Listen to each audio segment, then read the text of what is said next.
സംസ്ഥാനത്ത് അതിശക്തമായ മഴയ്ക്ക് സാധ്യത 2 ജില്ലകളിൽ ഓറഞ്ച് അലർട്ട് പ്രഖ്യാപിച്ചിട്ടുണ്ട്. പത്തനംതിട്ട, ആലപ്പുഴ ജില്ലകളിലാണ് ഓറഞ്ച് അലർട്ട്. 9 ജില്ലകളിൽ യെല്ലോ അലർട്ട് തുടരും. വിവരങ്ങളുമായി സനിസ ശോഭാചന്ദ്രൻ. സനിസ, മഴയും അടുത്തെത്തി എന്നാണ് മനസ്സിലാക്കുന്നത്. എന്തൊക്കെയാണ് മുന്നറിയിപ്പുകൾ?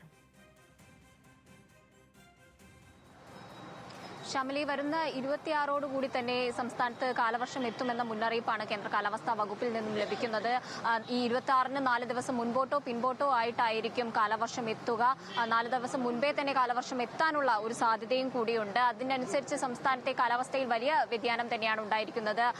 മഴ ശക്തമായി കൊണ്ടിരിക്കുകയാണ്. ഇന്ന് അതിശക്തമായ മഴയ്ക്കുള്ള മുന്നറിയിപ്പാണ് കേന്ദ്ര കാലാവസ്ഥാ വകുപ്പ് നൽകിയിരിക്കുന്നത്. 2 ജില്ലകളിലാണ് ഓറഞ്ച് അലർട്ട് പ്രഖ്യാപിച്ചിരിക്കുന്നത്. പത്തനംതിട്ട, ആലപ്പുഴ ജില്ലകളിലാണ് ഓറഞ്ച് അലർട്ട്. മറ്റ് തിരുവനന്തപുരം, കൊല്ലം, കോട്ടയം, എറണാകുളം, ഇടുക്കി, കോഴിക്കോട്, വയനാട്, കണ്ണൂർ, കാസർഗോഡ് ജില്ലകളിൽ യെല്ലോ അലർട്ടും നൽകിയിട്ടുണ്ട്. നാളെയും അതിശക്തമായ മഴയ്ക്കുള്ള മുന്നറിയിപ്പ് നൽകിയിട്ടുണ്ട്. വരുന്ന ഒരാഴ്ച ശക്തമായി തന്നെ മഴ തുടരും. അത് കാലവർഷത്തിലേക്ക് വഴിമാറുമെന്ന മുന്നറിയിപ്പാണ് നിലവിൽ ലഭിക്കുന്നത്. ശക്തമായ മഴയ്ക്കൊപ്പം തന്നെ 50 കിലോമീറ്റർ വേഗതയിൽ കാറ്റിനും സാധ്യതയുണ്ട്. ഇടിമിന്നലോടുകൂടിയ മഴയായിരിക്കും ഉണ്ടാകുക. അതുകൊണ്ട് തന്നെ ജാഗ്രതാ നിർദ്ദേശങ്ങൾ എല്ലാം തന്നെ പാലിക്കണമെന്നാണ് കേന്ദ്ര കാലാവസ്ഥാ വകുപ്പും അതുപോലെ തന്നെ ദുരന്ത നിവാരണ അതോറിറ്റിയും ഒക്കെ മുന്നറിയിപ്പ് നൽകുന്നത്.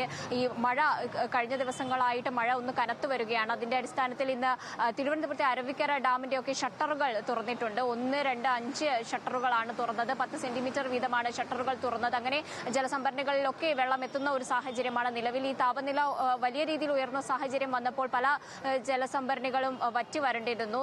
സംസ്ഥാനത്ത് പലയിടങ്ങളിലും വലിയ ജലക്ഷാമം ഒക്കെ ഉണ്ടായിരുന്നു. അതിനൊക്കെ ഒരു പരിഹാരമായിട്ടാണ് മഴ നേരത്തെ എത്തിയത് എന്ന് തന്നെ പറയാം. ഈ മഴ നമുക്കൊരു ആശ്വാസമാണെങ്കിൽ പോലും എല്ലാ തരത്തിലുമുള്ള ജാഗ്രതാ നിർദ്ദേശങ്ങളും പാലിക്കണം. കൂടാതെ തന്നെ മിന്നലും അതുപോലെ തന്നെ കാറ്റും ശക്തമാണ്. ഇത് രണ്ടും അപകടകാരികളാണ്. ഈ ഒരു സാഹചര്യത്തിൽ ജാഗ്രത പാലിക്കണം. കാറ്റ് ശക്തമായ ഒരു സാഹചര്യത്തിൽ മത്സ്യബന്ധനത്തിന് കേരള, കർണാടക, ലക്ഷദ്വീപ് തീരങ്ങളിൽ മത്സ്യബന്ധനത്തിന് പോകാൻ പാടില്ല എന്ന നിർദ്ദേശമുണ്ട്.